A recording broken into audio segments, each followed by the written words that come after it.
Hey, what's up guys? Peter here once again. I got a little DIY over here with a 2001 Toyota Camry. Notice over here the dash lights are on. But right over here in this corner is the brake lamp failure. So I'm going to press on the brakes right now. Okay, there. You see how it turned on? Okay, a lot of people have a problem with that brake lamp failure module.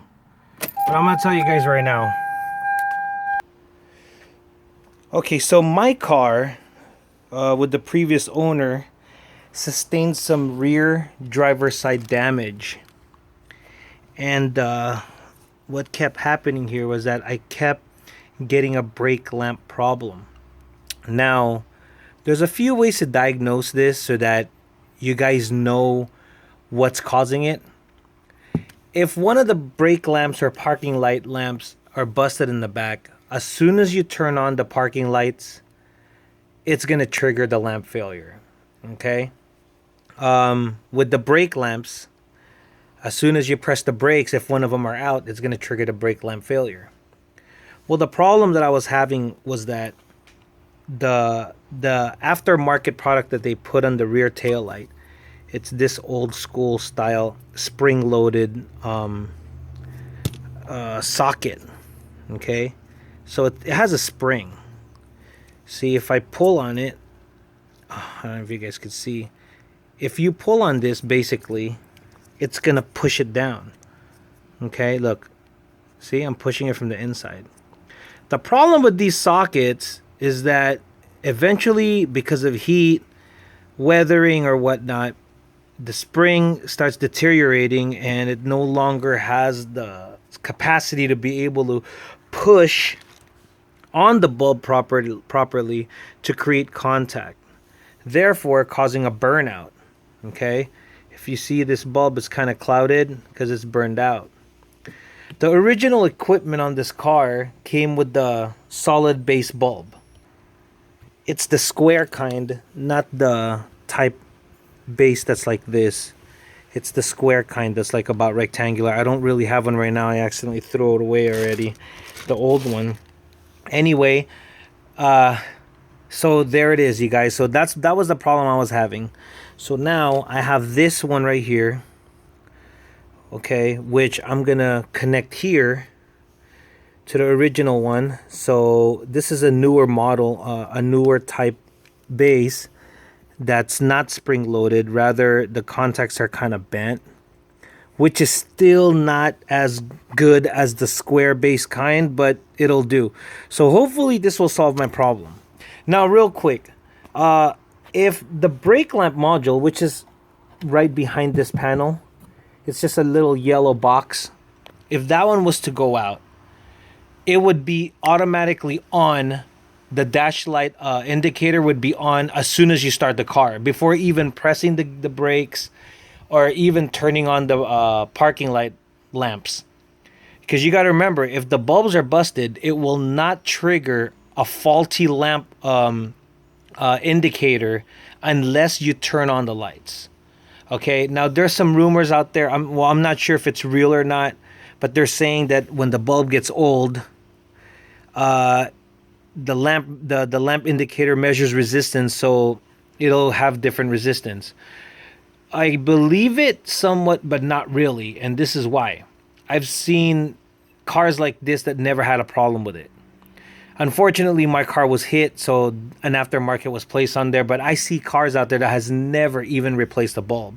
And it's what, how old is it now? 15 years? So I don't know. You guys be the judge. But in my situation, this is the second time I've had to replace this socket. And so we'll see how long this one lasts. But it's supposed to come with the square base. And if you really want to put the square base back on, you could always pick one up at Walmart or whatever. But anyway, I'm going to go ahead and reconnect these. I'm going to show you guys the results.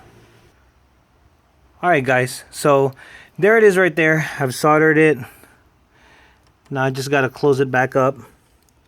Now keep in mind, the best sockets really are the ones that you push in.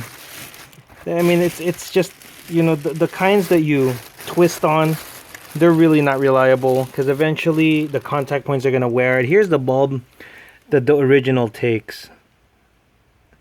See, so now this is, you know, I'm probably just going to leave this, once I close this up, I'm going to just leave the panel off, observe it for a week, because that's one thing I've noticed. These things just keep going out. But problem should be solved already. Okay, so here we are. There, I'm pressing on the brakes right now. There's no indicator, so that means it's working. Turn on the parking lights. Everything's working. There, sensor's off. There it is right there. There it is, pressing on the brakes again. No sensor light. So I have my parking lights on, so needless to say, it's fixed the problem. Now remember what I told you guys earlier.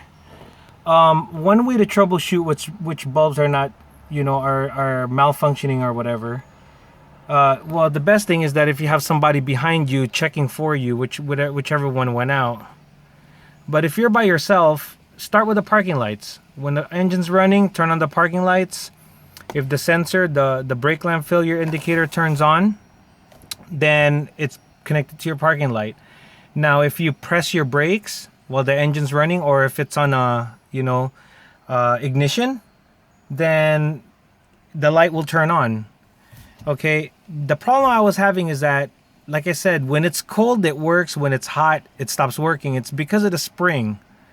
And like I said, you guys shouldn't have that problem with your car unless you have changed your taillights to a non-OEM one, because the base that this originally comes with is the rectangular base, which is a snap-on. So there's clamps on both sides to the contact point, and it's not spring-loaded. See, these spring-loaded old base types, they wear out. So eventually this is going to go out. But like I said, I'm just probably going to pick one up at the junkyard, and I'm going to just solder back on and install it, because I know eventually it's going to malfunction.